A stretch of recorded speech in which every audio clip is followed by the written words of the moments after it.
All right. I've got 5 now. Yep. Okay. All right. Good evening, everyone. The time is 5 o'clock. It's January 24th, 2023. It's time for our monthly meeting of the Board of Directors for the Glasgow Electric Plant Board. At this time, I'll call the meeting to order. And before we get to the item number 1, I just want to introduce, we have 2 new members tonight. In front of me and to the right is Chastity Lowry. She is serves on the City Council, and she's a representative for the City Council on our board, and also the Glasgow City School System. And also Mr. Robert Oliver, who Robert owns the Glasgow Prescription Center, and both of them are well known in this community. We're glad to have you. Thank you. Looking forward to working with you. Thank you. And also to my right, Mr. Troy Stevens got reappointed, so glad to have you back, Troy. Glad to be back. Glad to have you back. We'll move right along to first item, which is the approval of tonight's agenda. And it looks pretty straightforward. And just a little bit of, just a note to our new members, that, we do get emailed the agenda several days in advance. So there's plenty of time to look over it, and if there's any questions, you could always reach out to Dave or myself or Troy. And then there's a secure link within that email which has some information about the meeting. And then we have a packet which we can follow along with. So, Yeah, just to piggyback on that, anytime there's any questions or agenda items or, information in the board packet, feel free to reach out to me at any time, or Melissa. So. okay. Yeah, I was going to say that because you usually work with the mayor system and the council system. So on our system, the way they do it, the superintendent works with Dave to come up with the agenda, and some of the others to come up with the agenda. That's why they present it to you. You throw your suggestions out there. If for some reason you couldn't respond, we always have approval of the agenda, so you can make motions at the beginning of the meeting if you needed to add something, take something off. So everybody's got some input into it. Thank you. Okay. Anything? All right. Okay, at this time, I will entertain a motion to approve the agenda as presented. Make a motion to approve. Okay, have a motion by Stevens. Second. Have a second by Lowry. Is there any discussion? All right, if not, all those in favor signify by saying aye. Aye. Anyone opposed, say no. Okay, motion passes. Item 2, the minutes of the previous month's meeting. I know 2 of you weren't here at the last meeting, but everything looks in order to me on the minutes. How about you, Troy? Yeah, same here. I didn't see any discrepancies. Everything looks very accurate. So at this time, I will entertain a motion to approve the minutes as presented. So moved. Have a motion by Stevens. Second. Have a second by Oliver.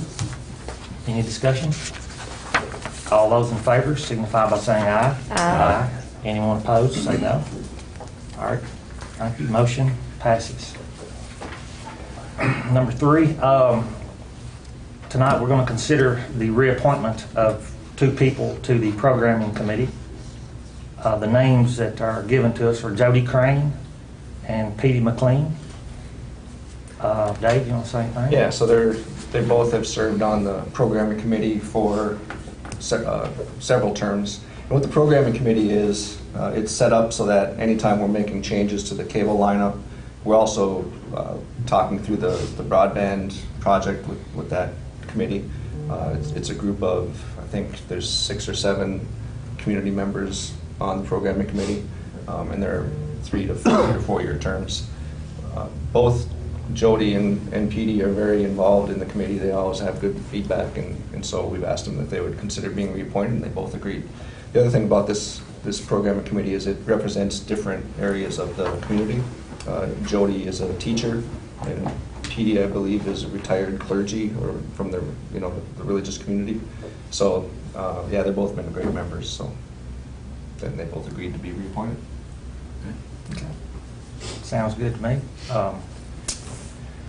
All righty. At this time, I'll entertain a motion to reappoint Jody Crane and Petey McLean to the programming committee. Motion. Have a motion by Lowry. Second. Have a second by Stevens. Is there any discussion or question on this? All right. If not, all those in favor signify by saying aye. Aye. Anyone opposed, say no. Motion passes. Item 4, we'll consider the approval of the Phase 1 construction bid. Yep. So in your packet, for number 4, you got we received 2 bids on Phase 1. The first page shows the 2 bids that we received from Electricom and Urban Cable Construction. And then the second page is what Phase 1 actually is. And I know all of you have seen maps over time, but again, it's the bypass to the west, kind of Cleveland Avenue down to Cumberland Parkway is Phase 1. And that's the bid that we're looking at from Urban Cable Construction is to build all the facilities from the head end. So, the cable comes into the head end, it's from that point out to the customer homes and businesses. So the bid, we recommend that we adopt the bid from Urban Cable Construction for $1,532,214. And this was the low bid and most complete of the 2 bids that we received. And just as a reminder, this is part of the $2.5 million that the board approved back in September. But the way that we work with we call it the little TVA Act, it's KRS 96. Anything over 20,000 has to come to the board. So even though we already approved the $2.5 million, if we're going to be letting out a purchase order for this, $1.5 million, it comes to the board for approval. So, but it's part of the $2.5 million project that was approved back in September. Where are they out of? Wait, Their home office now is located in Nebraska. They were originally formed in Kentucky, in the western part of the state. and Wade, I don't know, do you have anything else to add to that at this? I really don't. I think that's a good summary of, what we have asked them to do and what we had asked in the bid. And like David said, we received both of these bids, theirs being obviously the lowest and most complete. So. Yep. How are we coming? I know that's a large chunk of our $2.5 million as far as the budget. We're pretty good. So we looked at it today, and we're really right on where we want to be. I would say within 30,000 roughly, or a little bit over, but that's still estimating a piece of it, what the engineering. So we don't know what that's going to come in at. It may come in at less than the 300,000 that we budgeted. But this bid is where we expected these numbers to come in, is where we hoped they would come in at. So. Okay. Good. Anything else? Any questions for me? And like I said, just take into consideration, this is no additional expense. This is just what part of what we've already approved. So. Yep. Okay. Okay. At this time, I'll entertain a motion to approve Urban Cable Construction's bid of $1,532,214.03 for Phase 1 construction of the outside plant. Do I hear a motion? Motion. Got a motion by Oliver and a second Second. by Lowry. Is there any other questions or discussion? Okay. If not, all those in favor signify by saying aye. Aye. Anyone opposed, say no. Motion passes. Thank you. Next item is we'll consider the approval of a purchase of up to $70,000 for fiber termination racks related to the fiber project. Yeah, so this again is part of the $2.5 million that was already approved. This is now moving in more to the head end equipment. And essentially, I'm going to turn it over to Josh in a second, but think of this as the equipment for as the fiber comes into the building. It's where we're going to be terminating the fiber as it comes in, and then from there over to the equipment that connects our customers with the outside world, with the internet. That's the 10,000-foot view. I'll turn it over to Josh for a little more detail. He's going to give you the 10,000-foot view and give you over to me to confuse you. Yeah, that's- So basically, what we did, when we built the original, we call it a head end up here. Most places call it a knock. In the cable world, it's a head end, but the bunker back in the back. Me and Eddie Russell built everything, put all the racks in it and stuff like that.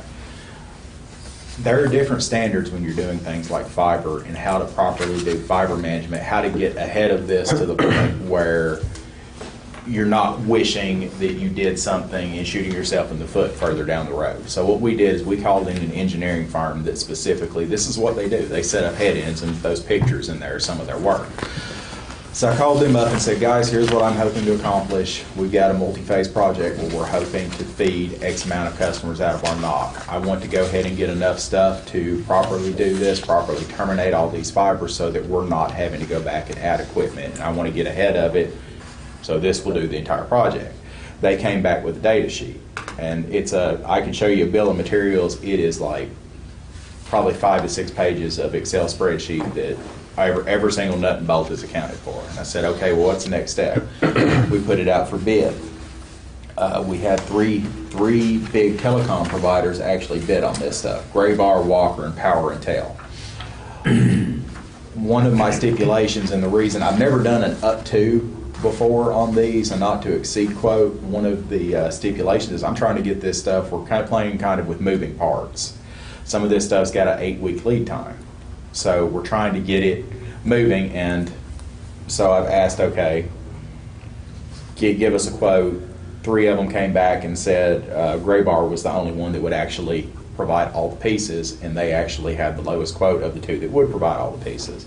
Went back to the drawing board and I said, well, that's a lot of money. Can I knock some more money off of it? And right now I've got it out for bid again to reduce that probably by about 10 grand. So what I'm asking for is, hey, I know it's not going to exceed this, but I need to get this ordered before we have another board meeting in order to keep the fiber of the home project moving on where it's going to be. And that's kind of where we are. And there's a lot of stuff, like if you look at this, I put pictures in here because I'd never heard of some of these acronyms. I'd never heard of an FEC, fiber entrance cabinet, and they started throwing these acronyms at me, but this is the kind of stuff you're looking at. And that, basically, this is what we're building out in the head end. This picture right here is what we're going to end up with when it's all said and done. So again, to reiterate what we're To unconfuse you, what we're asking the board to do is to approve up to $70,000 for the fiber termination racks related to the fiber project that are outlined here. Josh, we think it's going to come in probably somewhere less than $60,000, but we'd like to have that buffer just in case. And again, this is part of the head end budget that was in the $2.5 million approved back in September. Okay. Is there any other questions for Josh or Dave? The one thing I would also add and really encourage, if you haven't seen the knock or the head end, come let us know when you want to stop by, and you can say, yeah, well, that's pretty cool. But all the flashing lights. Yeah, but just to see it, so you can see what's there and get a better feel for how it's going to work and things like that. So. Okay. I do have one question. In construction nowadays, right now they're refusing to really lock in pricing. So I guess that's what the hesitancy of a couple of these have been, perhaps. I really honestly don't know. I was kind of shocked that in my I've got somebody willing to give me money for a product, I will quote them the product, regardless of what it's. If it's higher, so be it. I don't really know why they chose not to. Some of these, that Power and Tel is a huge, huge outfit. It might have just been small enough they didn't want to mess with it. I mean, honestly, they're either the largest or second largest provider of that type of equipment in the U.S. Which Graybar, I don't know if you guys have ever heard of Graybar, but they sell everything. Everything from machinery to they're in this space. It's pretty interesting. They've been around for 50 years probably.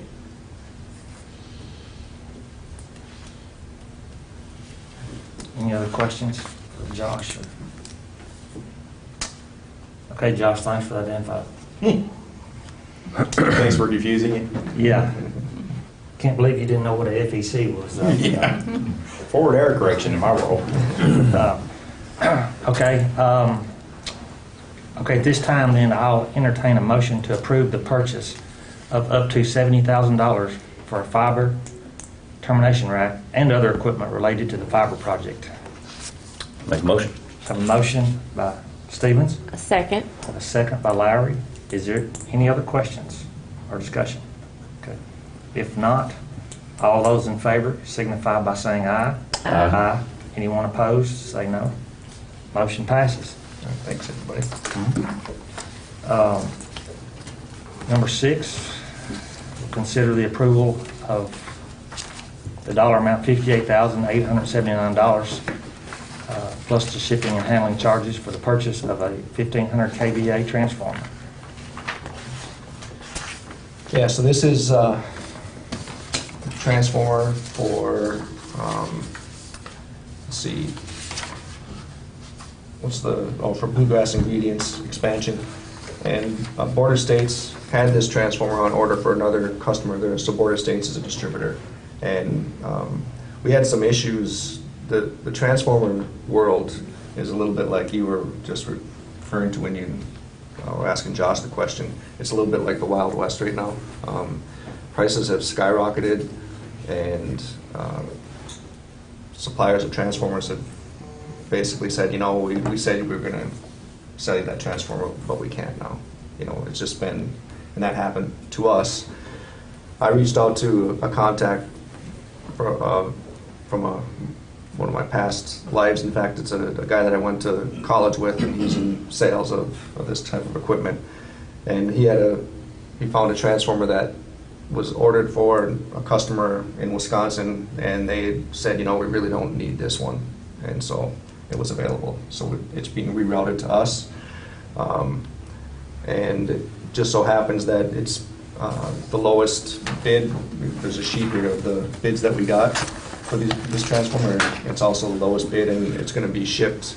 If we send the PO to them tomorrow, it'll be shipped on February 14th. So, whereas normally the lead time on these transformers is over 50 weeks at this point. So it's going to really help us out a lot. Just one of those things that worked out.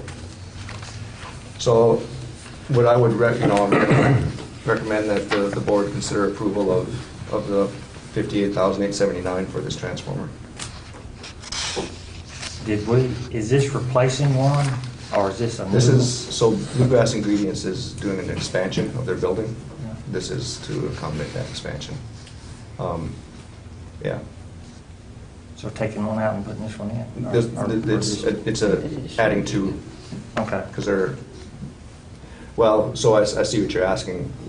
It's going to be a second transformer at their location. Okay. Yeah. Okay. Anything else? Any other questions? And I know it's just $300, but on the front of the packet it says $58,579, and inside the packet it says $58,879. I know that's not a huge deal, but since we're specifically voting on what that total is, I have $58,879. Where's the? on the cover page. Yeah. It's going to be the Okay, so that should be 58,000. disregarded. Yeah. 58,879. Okay. Any other questions? Okay. At this time, I'll entertain a motion to approve $58,879 plus any additional shipping and handling charges for the purchase of a 1,500 kVA transformer. Motion to approve. Okay, have a motion from Oliver. Second. Have a second from Stevens. Any discussion? Okay. If not, all those in favor signify by saying aye. Aye. Anyone opposed, say no. Okay, motion passes. We can order our transformer. Number 7, turn it over to Dave here, the superintendent's report. And I've asked him to speak a little bit on that rolling outage we had. Yeah, so we'll get to that. First on the superintendent's reports is the February fuel cost adjustment. So because of the Winter Storm Elliott that occurred just before the Christmas holiday, the fuel cost adjustment went up in February from what was forecast up to, it's going to be 3.364 cents a kilowatt hour for the standard service customers. And I think especially for the new board members, what I'd like, Melvin, if I could turn that over to you for a second, just to explain how the fuel cost adjustment works in conjunction with our base rates. Okay.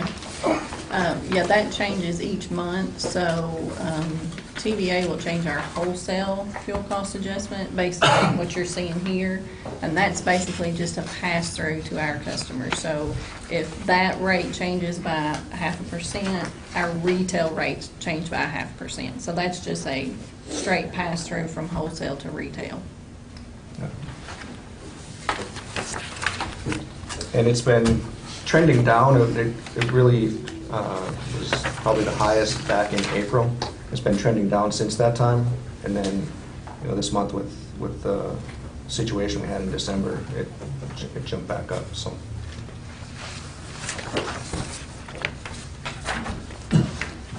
And then on the outage reports, the first one is our December power trouble. So you can see we had 21 outages that we recorded in December of last year. The big thing that we've been experiencing is a lot of animals, a lot of varmints. It's generally squirrels and birds. But then we also had the other outage. In this case, we had a situation where switchgear was failing at one of our industrial customers, and it was because of the size of the customer and the proximity to the substation. It was actually tripping our substation breaker, and it took a while to figure out where this, because we were looking at our system and it wasn't on our system. It was on the customer side, and it took probably an hour to find where it was happening. In that time, it tripped, I think, eight or nine times. So that's why there's where 10 of the outages were blinks on that one circuit. Now, when we have a situation like where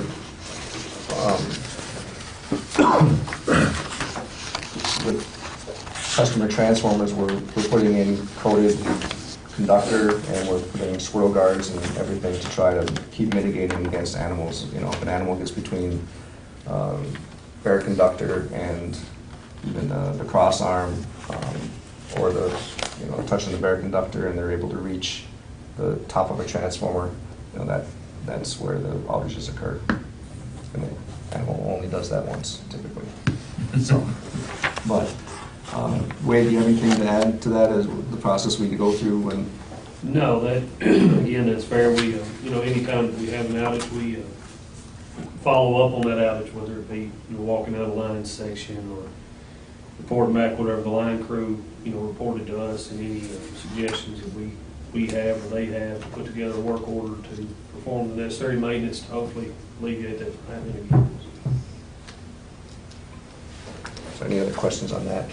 Again, for the new board members in particular, if there's questions that you want to dive into, even at a different time, just give me a call and follow up, and we can walk through some of these things in detail. But any other questions on that, though? No. All right. So as part of the outage report, I'm gonna get into Winter Storm Elliott. Something that I always found, growing up in Upper Michigan, snow was part of our life, and so when the Weather Channel and everyone started to name these winter storms, it just seemed kind of crazy. But I guess it is a good way of keeping track of what you're talking about. So Winter Storm Elliott occurred the day before Christmas Eve, and then Christmas Eve.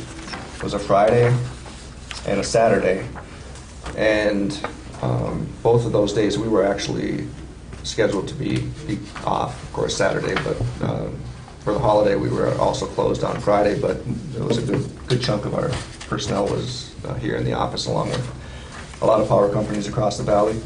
So I think what I'm going to try to do is just walk through and talk through some of these. You have two things. There's the basically the talking points page, and then PowerPoint, and we'll just work through it. I'll go through it fairly slowly to try to so everyone can follow along. And then if there's questions, I can do my best to answer them. I've been engaged in a lot of different conversations about this topic. So, but basically with Winter Storm Elliott, the core event was a rapid temperature drop really across the valley, but also, as you see from the map, it was a rapid temperature drop from the Dakotas down through Texas and over into the Carolinas, and it wasn't just one part of the country. Basically, it was very widespread, and that was really a big portion of why the power grid was strained the way that it was. So, just to walk through it, it shows, the map shows a departure from normal when it occurred, so it dropped over 40 degrees, and the biggest temperature drops, the map's a little bit hard to read, but the very biggest temperature drops were in the center, south central Kentucky, and north central Tennessee. That the light pink where you can see a negative 44, that was, so right where we are is where the biggest temperature drops were occurring. So it was widespread cold temperatures, but I think that one of the interesting things is that it wasn't necessarily record cold temperatures. It was widespread cold, but not records, but it was also accompanied by high winds. And again, the combination is what really caused a strain. The system was very broad, and so this rapid drop in temperature, because it was raining as the temperature was dropping, the temperature drop caused a flash freeze, and it impacted some of the sensors on the generation and things like that. And to get into a lot of the details, we would take probably 2 hours to do it. So I'm going to breeze over some of it, but essentially the rapid drop in temperature along with the moisture caused sensing equipment and the generators to think that something was wrong, and it caused some generation to either trip offline that was already online or to not come online when it was called upon. So that was part of the issue on the supply side. And then, as we'll see, that was coupled with increasing demand on the customer side. So again, just to kind of follow along on the map. So this was a substantial weather event, very uncommon for the month of December. The rain and sustained frigid temperatures and high winds, it caused travel cancellations and strained the power grids. But the primary impacts to TVA were the prolonged sub-zero wind chills with gusty winds, and the rain followed by the rapid temperature drop. And so if you turn to the next page, this is showing and giving some examples of the items that TVA, it's just really 3 examples of some of the key items that TVA had to work on to get the units to either be ready to come back online or to come online in the first place. The first picture is their Magnolia combined cycle gas plant. Basically, it's a combustion turbine in Ashland, Mississippi. We got the combined cycle plant in Memphis, Tennessee, and the Paradise combined cycle in Kentucky. Again, Mississippi, Tennessee, all experiencing problems. That's really just not typical. But they were working to thaw this out. A lot of what they would try to do is they had some makeshift type of enclosures that the wind basically blew them down. It was just a combination of circumstances that was not before seen. Let's see. So the next slide is the national impact. So getting right to our area. So TVA, so the companies that curtail load were TVA, and then you can see Duke and Dominion and Santa Cooper were all called for load curtailments. And we'll get in a little bit more what those load curtailments were, but that's where it was actually, forcing, in our case, local power companies like Glasgow EPB to shed load. It wasn't a choice at that point. It was, okay, we need load to shed to keep the system stable. Going PJM to the north, they were asking for curtailments, and that was similar to the direct serves that TVA has, or industrial customers that have contracts to have interruptible power. PJM was calling on those customers to interrupt. And then as you go to the west, those systems were getting strained, but they were still remaining within the reserves. But they were getting into the reserve regions, meaning that the next step was going to be curtailments. All right. So the impacts on TVA, this will be a little bit of a lengthy discussion. Page, the Winter Storm TVA, or Winter Storm Elliott TVA impacts. So one of the things that became clear as I was in meetings with TVA is that they were really well prepared for this event. They anticipated that it was going to be a severe event, but what actually ended up happening even exceeded their conservative forecasts. So they used forecasting models, and one of the flaws they admit in the power industry is that everyone kind of uses the same forecasting models. And so all of these forecasting models ended up being off. But they took their forecast and they actually added a 10% conservative to it. And because of, the sustained cold across the region and the winds, they sort of just blew past that forecast demand to levels that TVA really has not seen, especially this time of year. So let's see, I don't want to leave anything out. So the demand was higher than forecast, but then several coal and natural gas generating units to operate as planned, and the cold and high winds impacted some equipment. So TVA also has firm power contracts, and it's like less than 5% of the load they serve is done through these power contracts. But they were importing as much as possible. But as neighboring utilities started to also get strained as the storm kept moving, those outside generation sources were no longer available either. And so one of the things that I've been telling staff here is that when talking with TVA, they had the situation under control, and then all of a sudden it wasn't under control. Because of units tripping offline, demand continuing to increase, resources not being available from outside the territory, it all just converged into, okay, it went from us not really knowing anything was really happening to them calling us and saying, we need you to shed load like now. So again, this was on Friday around midday. So we brought people in, and as it says, as power demand surged on Friday and Saturday, for the first time in its history, TVA was forced to implement the emergency plans that directed local power companies to immediately take steps to reduce power consumption by 5 and 10%. I'll stop there for a second and say that over the prior year, interestingly enough, they just had worked with all of the LPCs. So there's 153 of us. There's, the Glasgow EPB is one of 153 local power companies with TVA.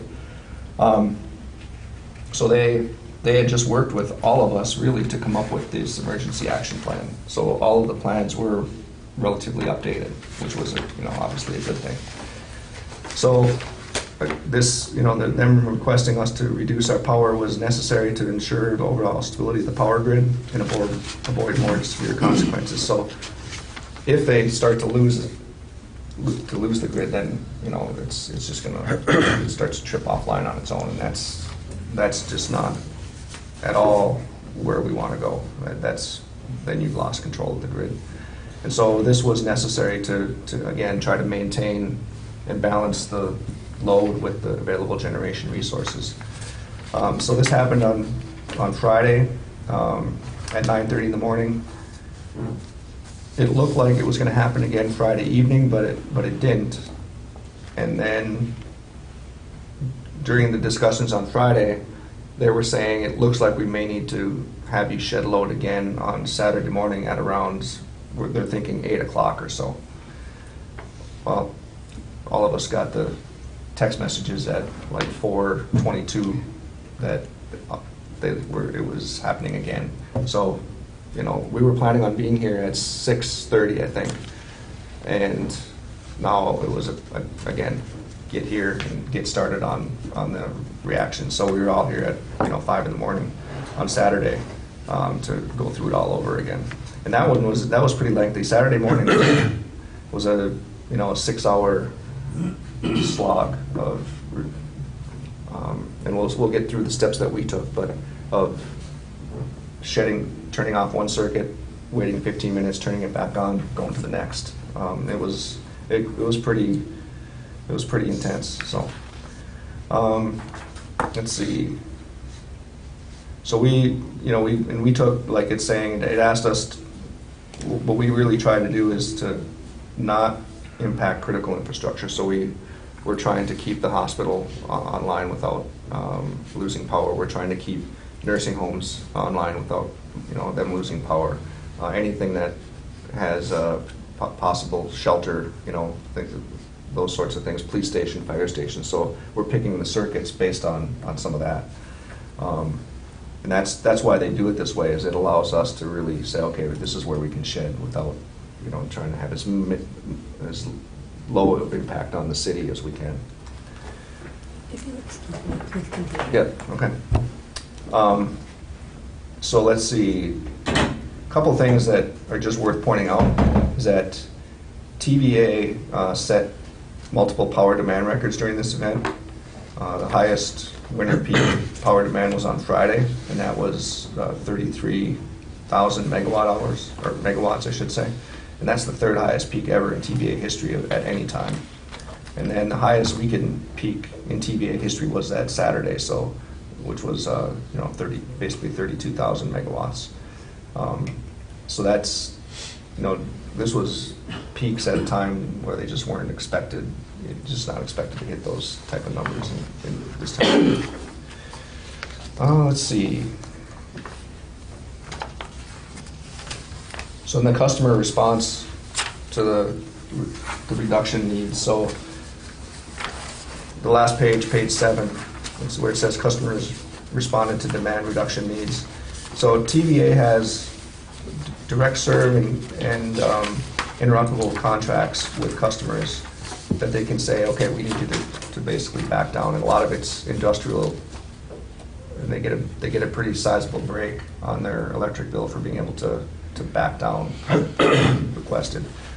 Again, using the hospital as an example, the hospital really can't shut things off. They have to keep running. But some industrial manufacturers can, if they're given an hour's notice, they can shut production down and whatever. And for that contract, they end up saving a lot of money on their power bill, on the demand portion of the power bill. So they called on those customers to basically shut down. And then they directed LPCs to execute ELCP Step 50. So Step 50 is where now they're asking us to shed load. And there's different levels of Step 50. It can be 5% or 10% or 15%. Friday was 5% request, and that approximately reduced their demand by 1,300 megawatts. So on Friday, the reduction was 2,900 megawatts. And then on Saturday, similarly, the industrial customers, which probably weren't online anyway, were called upon to not use the power. So that was a 1,600 megawatt reduction. And then Step 50 on Saturday went from 5% to 10%. They were now requesting us at any given time to have 10% of our load shed. What that means for us is about 3 megawatts. At the time that this was occurring, our demand was somewhere in the 30 to 32 megawatt range for the entire city. So we were looking at trying to shed about 3 megawatts. And a lot of times that ended up being either, a lot of our circuits are in that 1.5 megawatt range. We have some that are 3 megawatts. So in some cases we're shedding one circuit, other cases we're shedding more than one at a time. So that's kind of the TVA summary. And then I also included in the packet the news release that they came out with. So as this was happening, as you can imagine, they were also putting out fires. And real early on, they weren't. They were sort of trying to sugarcoat it. And in a meeting with managers like myself across the valley on Zoom, they got the message loud and clear that you need to tell everybody that this is you directing us to shed load. You can't put this on us. And so they followed up with this news release, which was the right thing to do and great, where they're basically, the first sentence, taking full responsibility for the impact. So it goes on to just tell what happened, and this was, sent to all the media. And then the next item that we'll go through, and we don't really need to dwell on it a whole lot, but this is a post-operative analysis worksheet that engineering puts together. Wade's involved with that, and others. But this is what we did during that time. So on Friday, by the time we really were able to figure out what was happening and took action, we opened breaker 837 for 15 minutes. And by the time we did that, the step 50 was called off. So on Friday, that's really all we had to do. Now, we were also here for a long time because we didn't know if it was going to happen again. So, we ended up being on site for a while. On Saturday, it was a different story. We, internally, we now, we're like better prepared, I guess, to respond.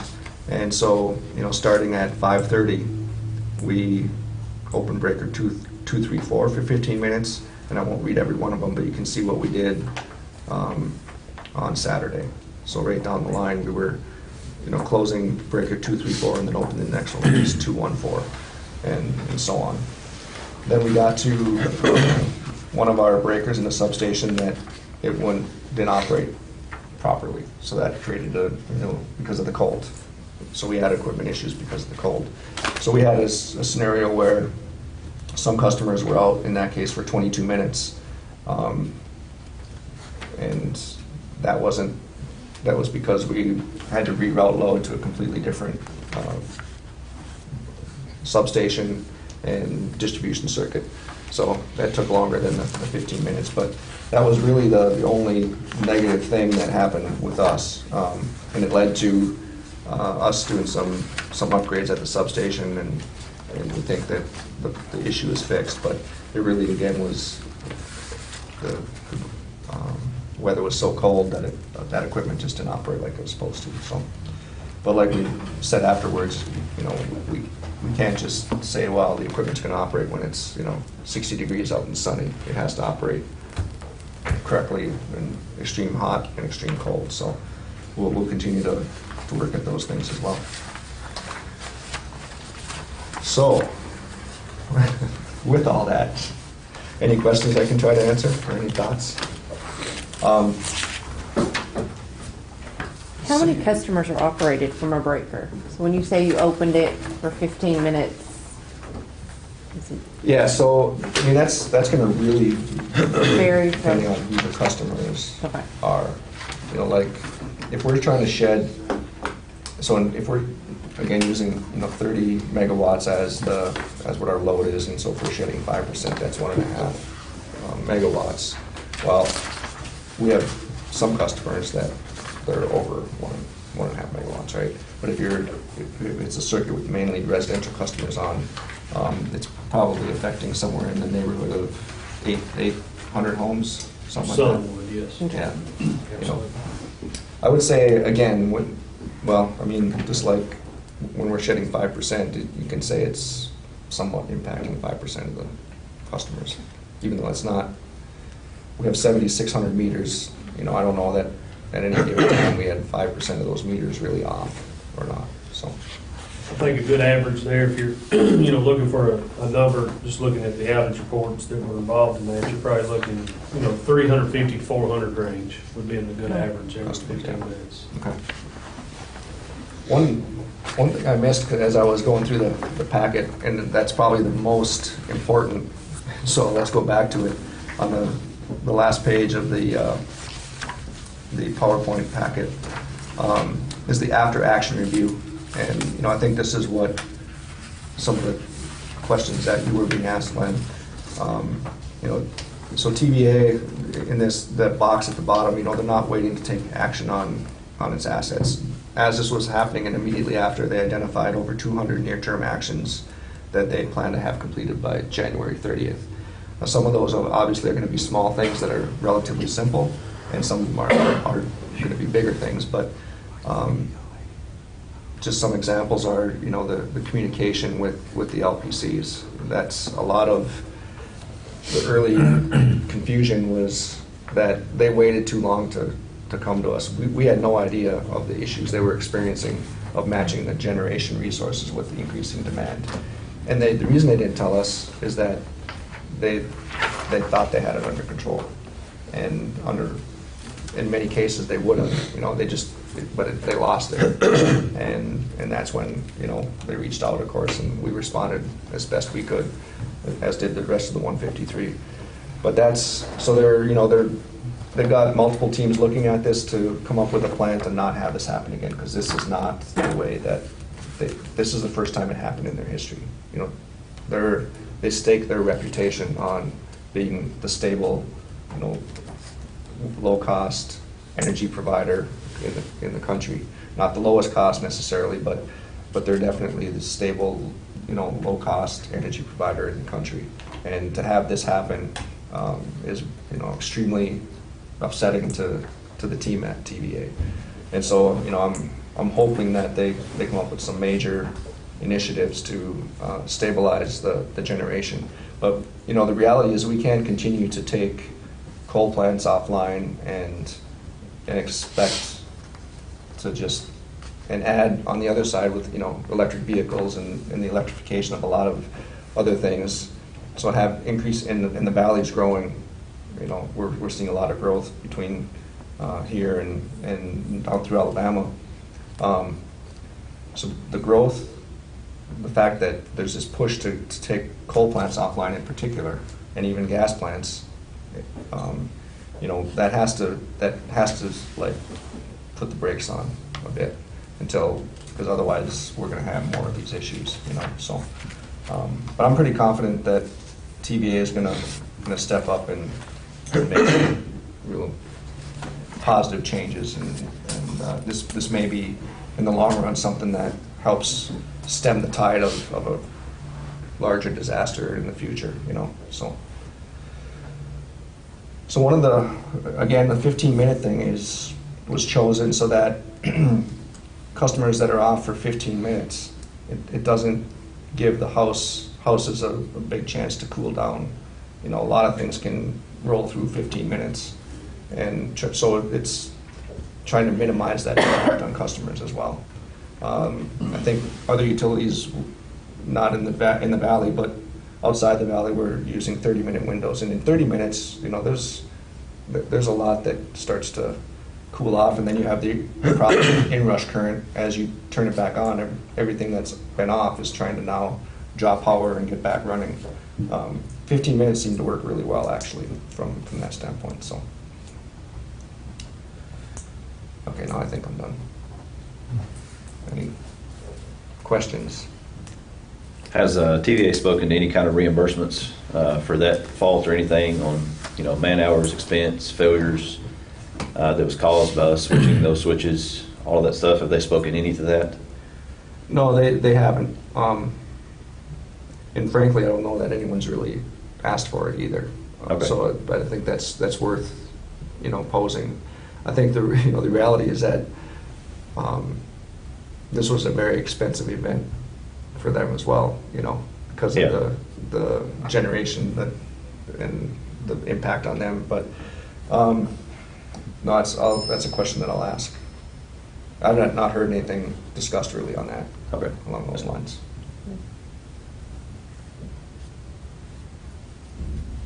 Other questions?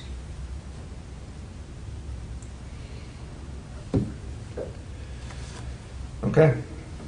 Well, again, if there's any follow-up, just give me a call, send me an email, you know. But there'll be a lot of dialogue in the valley with this, so.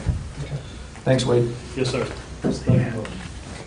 All right, so moving on to the last superintendent report, the customer service remodel project is going on in the lobby, and it's going.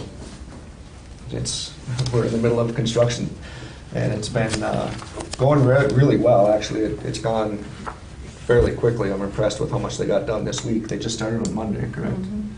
And there's a lot that's gotten done. But it's creating some noise issues for customer service, you know, trying to work anywhere nearby. In fact, we had a meeting in this room while they were working with the group, and we had to move because, you know, they're running a hammer drill on the brick, and it just vibrates through the whole place. Even in the back of the building, it was hard to hear. So, but we're through a lot of that destruction phase, a lot of the loud noise, and I think it'll. So I'm optimistic it's looking pretty good. So if anyone wants to take a look after the meeting, you know, we'll head out that way. That's all I have for the superintendent reports. Any other questions for Dave about anything? Thank you for that report. That was interesting on that. Very interesting. You're welcome. A lot of information in there. Yeah. Okay, next item, we've got a little business to take care of. Number 8 would be the nomination of board officers. Of course, we lost Bo Jones, and he was the secretary treasurer, so I guess we need to take care of this. Yeah, the statute's not clear. It just talks about new members. You have, there's only 2 officers, and that's the chairman and the secretary treasurer.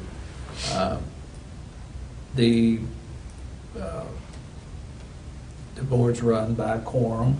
We have 5 members. We've been short a member for quite a while, so hopefully the council can get that taken care of. We can get 5 members. I don't think we've had, short time we had 5 members, but then Mark left, so, and then DT was off, and it took a while to get everybody replaced, so. But we got 1 member coming. You run by quorum, so as long as 3 are here, we can have a meeting. The votes are by majority. Everybody gets 1 vote.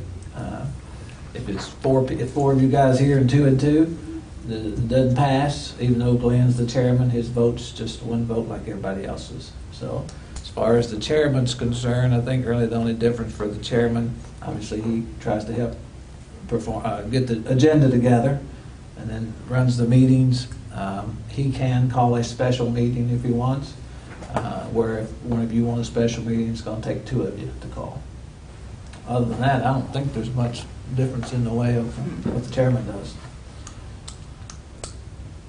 And we don't have, one time we did talk about trying to come up with an annual meeting, but as far as the election, I don't think that passed. Nobody really came up with something. They just said they just kind of do it and change when they think they need to change. So you set your own policies and procedures, and we don't have a procedure for new officers as far as every year.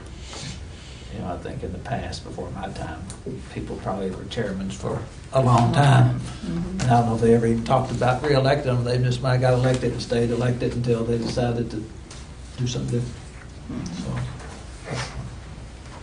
Okay. So this would be a good time to, you know, to do it. It'd be nice to have the other ones, so all 5 can vote. But Glenn you were chairman. He took over from DT, I believe. I think for Mark. Mark Oh, Haynes. Mark had it, yeah, he just Mark had it left. a few Yeah. months, and Yeah. he moved. Mark took over from DT. Yeah. No, took over from Mark. So for clarity, I guess the someone could just nominate both the chair and the secretary treasurer for. I think so. I mean, you could nominate them separately or as a package. Yeah. Well, I will nominate as a package deal for Glenn to remain chairman and for Troy to be secretary treasurer. As the And the secretary treasurer, I mean, there's the position, he signs all the things, quite frankly. Melissa keeps up with it and types it all up, I think, and Troy looks it over and signs off on the meetings. Once it's approved at the next meeting and they approve tonight's meetings, he'll sign off on it. The new folks have ganged up on you. We apologize. Yeah. So I think you can just entertain, motions for nominations. Okay. and then see You just if got anybody- Yeah, We got a first and a second. We got a motion from Lowry on the nomination of myself as chairman and Troy as the secretary treasurer, and then we got a second from Oliver. So we all understand the question, I guess. Yeah, I guess I wouldn't think, there's only 4 of you here, so I wouldn't think there'd be any further nominations, but you can, Okay. as long as it's not. Okay, we've got a first and a second, and then is there any discussion or any more questions on this? And, okay, if not, all those in favor signify by saying aye. Aye. Aye. Anyone opposed, say no. Okay, motion passes. I'm glad you didn't vote against yourself. I would have felt bad. He did. You're sitting over there thinking. Just so you know, as you all are elected, well, really for appointed for 4 years, some of you are replacing others, because there's always going to be one person's dropping off with the February meeting. They come to January and then they're finished with their term. So Or they could be renominated. they can renominate. Yeah. A lot of people would continue to serve at this. How many- as he's done. Is there a limitation on the number of terms that a board member can I'm serve? not aware of any. Okay. All right. But the next, it was hard to keep up with for a while, who's replacing who, because but I think Glenn is probably the next one scheduled to be off next. He's got another. His year. term ends, yeah. All right. Okay. Libby was up this time, so good morning. I get confused a little bit, Mark but and Libby Libby. grown together. Yeah. Okay. No, he took Libby's spot. Yeah, it makes sense. Troy took Libby's Yes. spot. Okay. All right, moving along, number 9, the new business and old business section on the agenda. So, Yeah, so just a couple of things on upcoming agenda items. So just, again, for the new board members, when Glenn took over as chair, he requested that to give the board an idea of what to expect on future meetings. And it's worked out really well to give everyone the opportunity to think about things or ask questions, and it helps me to start to prepare information for the board as well. So in that, we've got, again, going back to